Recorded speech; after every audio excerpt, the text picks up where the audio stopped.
Herkese merhabalar. Bugün Akçay'ı sizlere anlatmaya çalışacağım. Bu muhteşem bölge tarihi kalıntıları, nefes kesen doğal güzellikleri ve mavi suları ile sadece tatil için değil birçok keşif için de fırsat sunuyor. Videomda Akçay'ın tarihi, konumu, iklimi, demografik yapısı, yeme içme, gezilecek yerler, yani Akçay'la ilgili merak ettiğiniz her şeyi anlatacağım. Hazırsanız hadi gelin Akçay'ı keşfetmeye başlayalım.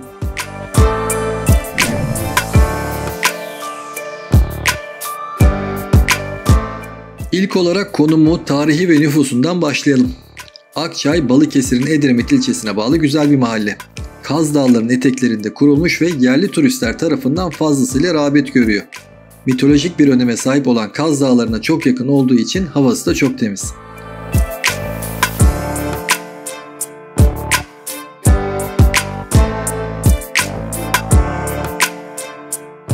Akçay'ın nüfusu 2020 yılında 5334 kişiymiş. Bölgenin nüfusu yaz aylarında turistlerin gelmesiyle birlikte doğal olarak artış gösteriyor. Nüfusunun büyük bir kısmı Balıkesir ve Ege bölgesinden gelenlerden oluşuyor. Ayrıca İstanbul, Ankara ve İzmir gibi büyük şehirlerden de emekliler ve yazlıkçılar da bu bölgeye yerleşmişler.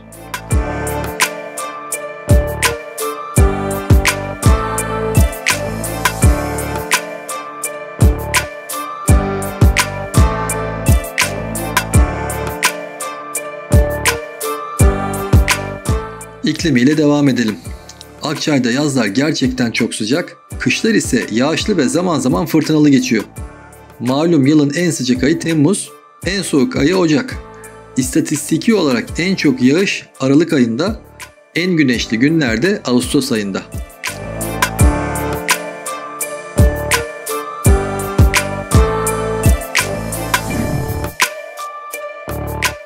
Peki Akçay'ı gözünüze kestirdiniz ve buraya gelmek istiyorsunuz. Nasıl gelebilirsiniz? Özel aracınızla gelecekseniz İstanbul'dan Kocaeli, Yalova, Bursa ve Balıkesir üzerinden yaklaşık 4 saatte Akçay'a ulaşabilirsiniz.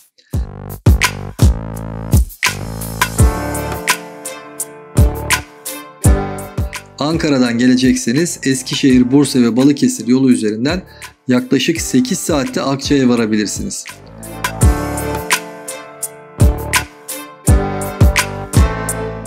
Otobüs tercih ediyorsanız İstanbul, Ankara, İzmir ve Bursa gibi büyük şehirlerden Akçay'a direkt seferler bulabilirsiniz.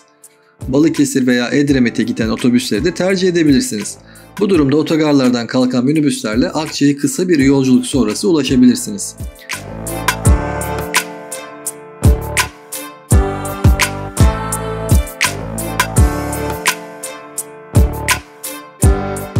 Akçay'a gelenler pek hava yoluyla gelmez ama yine tercih etmek isterseniz hava yoluyla İzmir Adnan Menderes Havalimanı veya Balıkesir Koca Seyit Havalimanı'nı kullanabilirsiniz.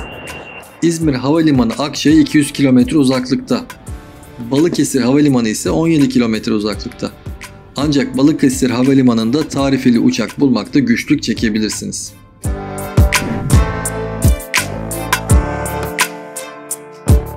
Akçay'a geldiniz. Peki nerede kalacaksınız?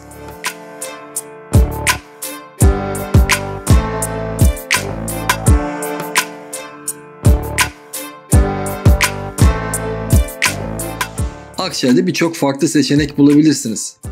Örneğin denize yakın veya doğaya yakın oteller, pansiyonlar, kamp alanları veya Airbnb evlerini tercih edebilirsiniz.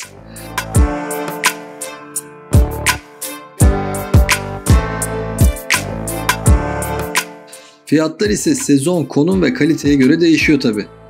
Burada erken rezervasyon ve bölgede ikamet eden eş dost yardımı size uygun fiyatlı bir yer bulmada fayda sağlayabilir.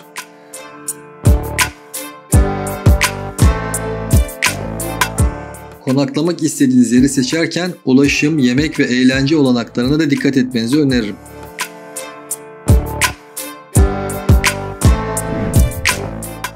Şimdi gelelim benim en sevdiğim bölüme. Ne yiyip ne içeceğiz? Baştan şunu söylemeliyim. Çevre tatil beldelerine göre Akçay yeme içme konusunda bence bir tık önde. Temalı lokantalar zaten 12 ay çalışıyor. Ancak kordon bölgesinde sezonluk kurulan sokak lezzetleri burayı farklılaştırıyor. Burada midye dolma, balık ekmek, kokoreç, döner gözleme, cağ kebabı, helva, kumda Türk kahvesi ve aklıma gelmeyen birçok detay var. Üstelik rekabet lehimize işliyor. Ayrıca kordon boyunca birçok kafe ve restoran da var. Burada manzaraya karşı keyif yapabiliyorsunuz. Akçay'ın yöresel yemekleri arasında zeytinyağlılar, otlu peynirli börek, keşkek, mantı ve tatlılar sayılabilir.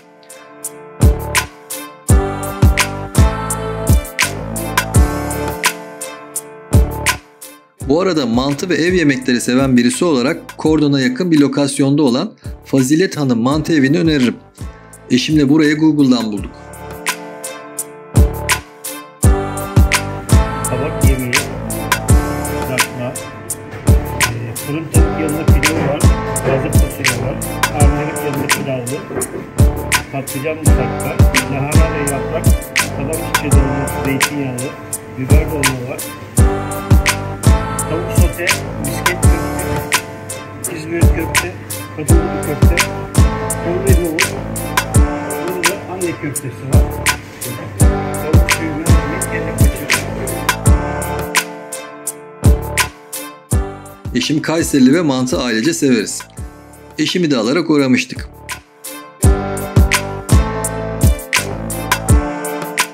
Gerçekten mantısı çok iyiydi. Gönül rahatlığıyla size tavsiye edebilirim. Tatlı işi için de Kordon'da birçok mekan var. Gerisi sizin hayal gücünüze kalmış.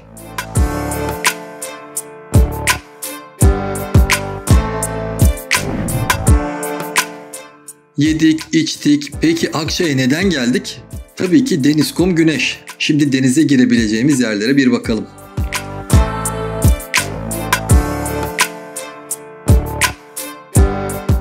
Merkeze yakın bir yerde konaklıyorsanız sahilde denize girebilirsiniz. Denizi sığ ve çocukların da rahat bir şekilde girebileceği bir durumda.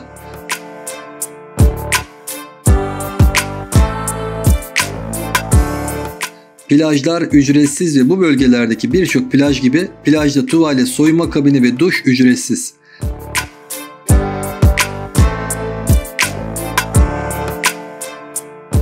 Temizlik konusuna gelince yüksek sezonda maalesef kirlilik olabiliyor. Ayrıca arıtma sıkıntısı olduğundan zaman zaman artık sular denize boşaltılabiliyor.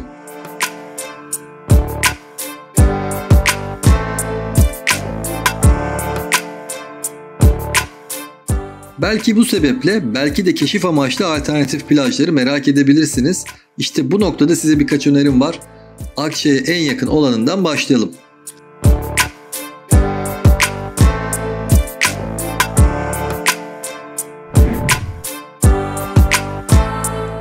Zeytinli Altınkum Plajı. Bu plaj altın rengi kumlarıyla meşhur. Peki kum altın renginde mi? Gittiğinizde görürsünüz. Plaja giriş elbette ücretsiz ve drone görüntülerini de incelediğinizde bazı bölgeler kalabalık, bazıları boş. Bunun sebebi denizin temizliği, sosyal imkanlara yakınlık gibi faktörler. Plajda duş, soyunma kabini ve tuvalet imkanları bulunuyor. Plajın yakınında kafe ve restoranlar var. Denizi sığ ama biraz Marmara Denizi gibi. İlk önce derinleşiyor, sonra sığlaşıyor. Ama hemen derinleşmediğini de söyleyebilirim. Ha bu arada bence bu plaj imkan, çevre düzenlemesi, rahatlık açısından birazdan anlatacağım iki plajın önünde. Tabii bu benim görüşüm. Farklı görüşleri yorum kısmına bekler, saygıda duyarız.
Gelelim Antandorus plajına veya Altınoluk Yağcılar plajına. Bu plaj Altınoluk mevkiinde bulunuyor.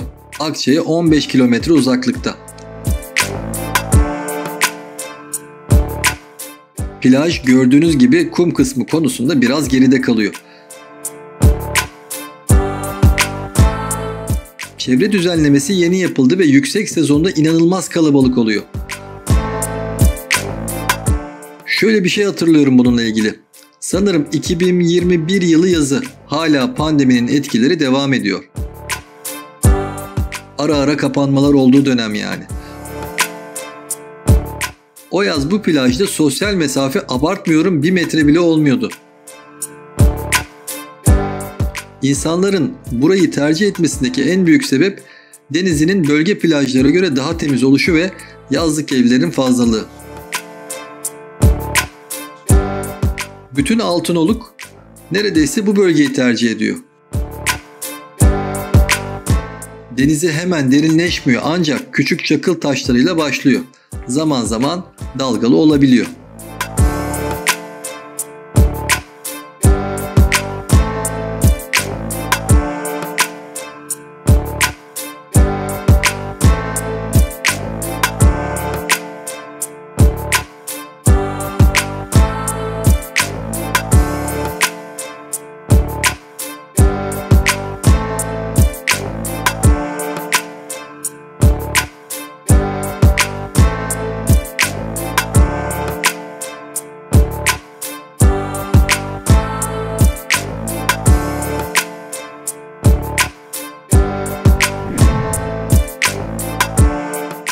Sırada Ören plajı var. Bu plaj Burhaniye ilçesine bağlı Ören beldesinde bulunuyor ve Akçay'a 13 kilometre uzaklıkta.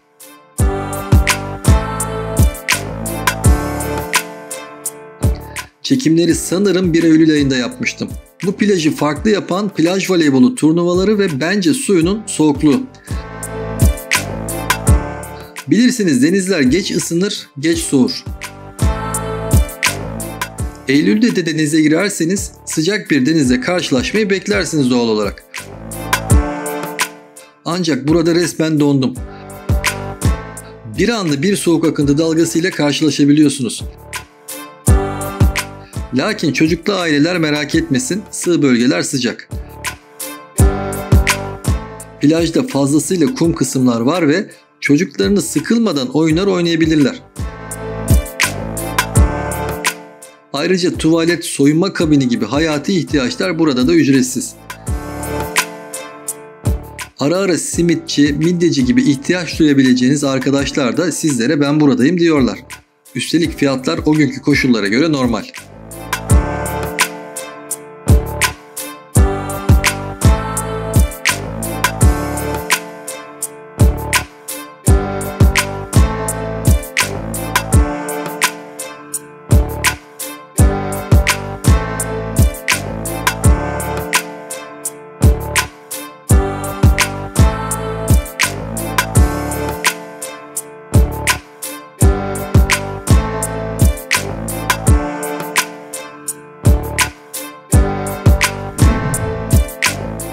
Denize girdiniz, ilk günler geçti ve kalabalık gözünüze batmaya, sıkılmaya başladınız. Dolaşmak istiyorsunuz, nereye gidebilirsiniz?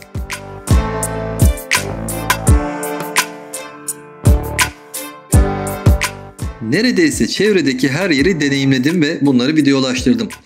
Videonun burasına kadar geldiyseniz bunları aramak için üşeneceğinizi tahmin edebiliyorum. O zaman şöyle yapalım. Şimdi sağ üst köşedeki kart sizin için, veya oraya bakmaya da üşeniyorsanız videoya devam edin ve seçtiğim mekanları görün.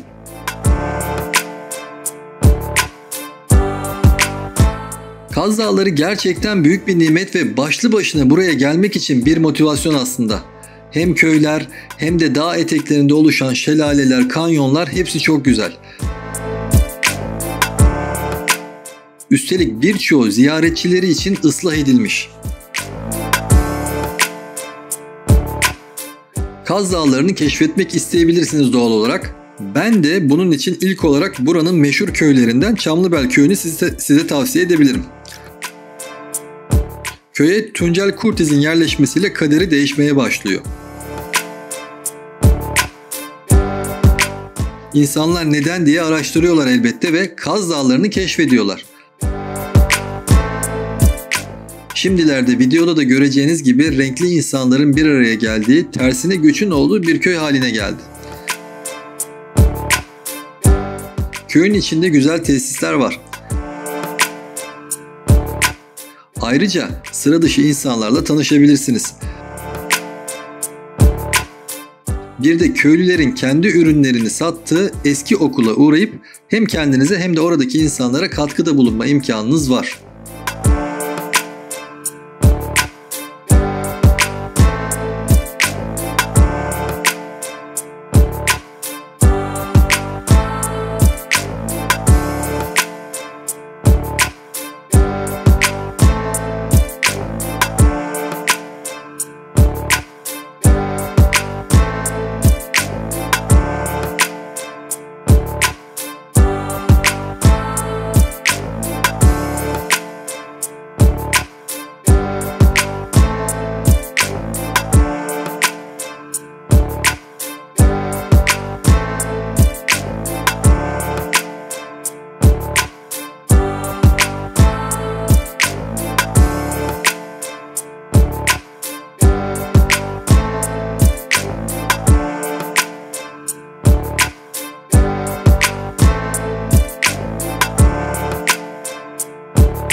Yine bu bölgenin en güzel köylerinden birisi olan Adatepe köyüne mutlaka uğrayın derim.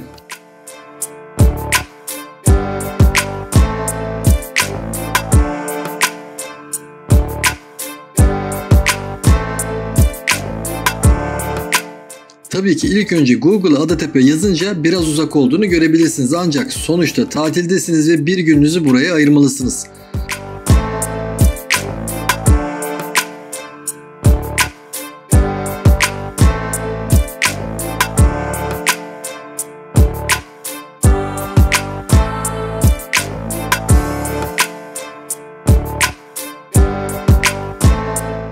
Gerçekten bölgenin en güzel köyü bence. Rum ve eski Osmanlı evleri, taş sokakları, Zeus altarı, köy meydanı, sıra dışı dondurmaları, sanat atölyeleri, hatta butik otelleri, sit alanı olması sebebiyle doğal yapısı bozulmamış.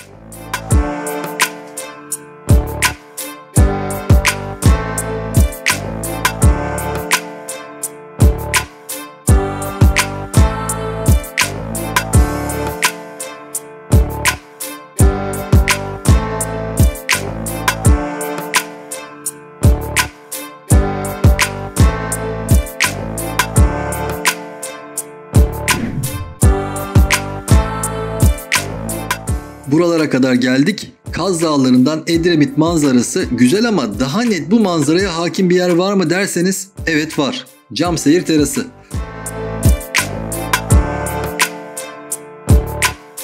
Yalnız yükseklik korkunuz varsa hiç gitmeyin derim.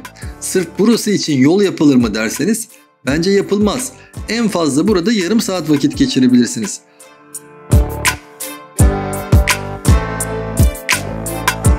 Ancak Adatepe yapıp Akçay'a dönmeden önce burayı da görebilirsiniz diye düşündüm.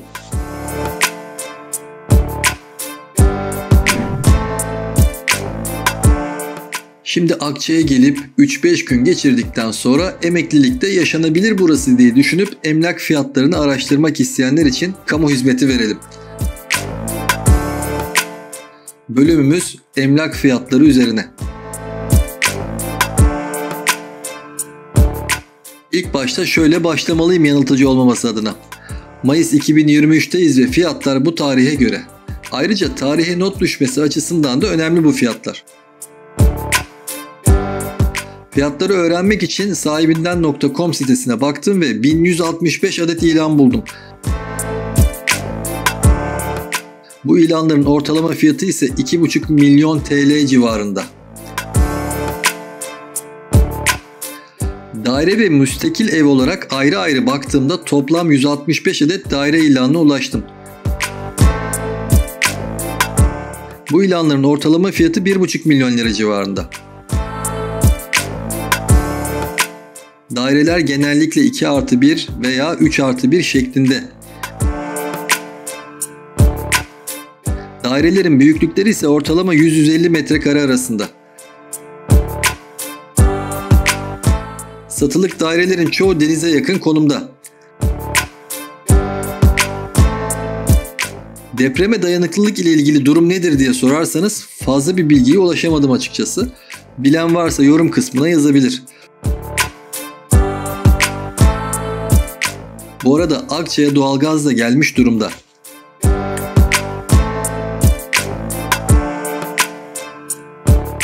Müstakil evler nedir diye baktığımda 408 ilan buldum. Bu ilanların ortalama fiyatı 4 milyon lira civarında.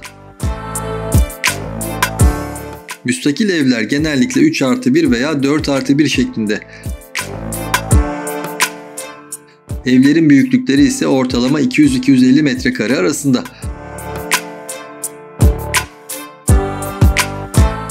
Akçay'da satılık müstakil evlerin çoğu bahçeli ve havuzlu. Özetle Akçay Türkiye'nin en güzel tatil yerlerinden biri. Burada bir kere Kaz Dağları gibi dünya harikası bir dağ var. Bol bol temiz hava, denize girebileceğiniz birçok plaj, sıkılmayacağınız birçok gezilecek yer, kamp yapabileceğiniz fazlasıyla kamping alanları, yeme içme konusunda zengin bir mutfak, yani ne ararsanız var.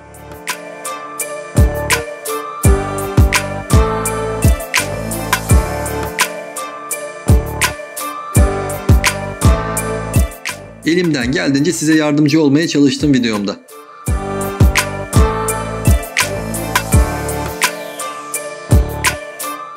Buraya kadar izlediyseniz emeğimin karşılığı olarak beğenmeyi, yorum atmayı ve abone olmayı unutmayın.